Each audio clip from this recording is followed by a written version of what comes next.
The mill has one of the most incredible stories attached to it of any painting in the National Gallery. It has a huge reputation. It goes way back to the 18th century and the early 19th century. It was understood as being part of the story of Rembrandt's own history, his own life. When I came to the gallery in 1973, it was a very brown painting. It was so brown it looked like the walls behind it. And that brownness was part of its mythology, in fact. It has a story that goes back to the idea that this painting, painted in the 1650s, reflected the whole depression of Rembrandt's state of mind after his bankruptcy.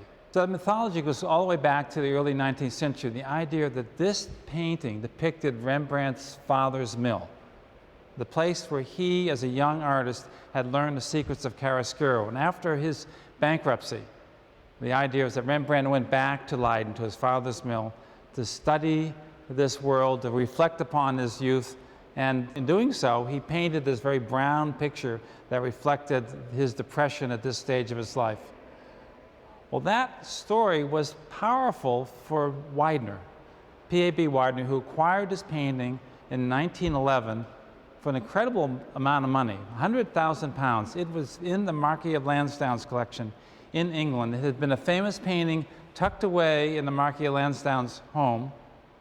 And then he decided to sell it in 1911, and England tried its very best to raise money to match this bid from this unknown, yet unknown American buyer, but didn't succeed. And so they put this painting on view at the National Gallery in London for a weekend, and 50,000 people lined up to say goodbye to this painting. So famous it was in those days. And so Widener acquired it. He sends it to Berlin to be restored by Professor Hauser, who works for Willem van Bode, the great Rembrandt expert of the day.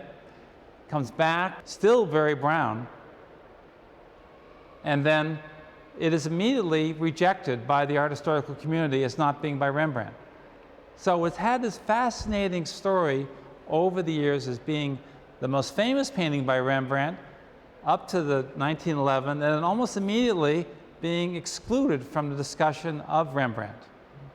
And so over the years since I've been here in 1973, we have cleaned the painting, and we discovered that this brown, depressed character was all because of dirty varnish. And so now we see this painting with this blue sky, this sweep of clouds behind it, the mill standing there as a beacon overlooking the landscape, and the wonderful people there dotting the landscape.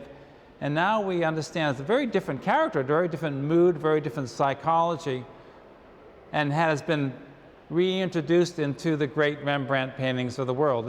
It's really been a fascinating story about its own history, its mythology, the restoration stories that go with the work, and today we can appreciate it very much as it was seen in the 17th century.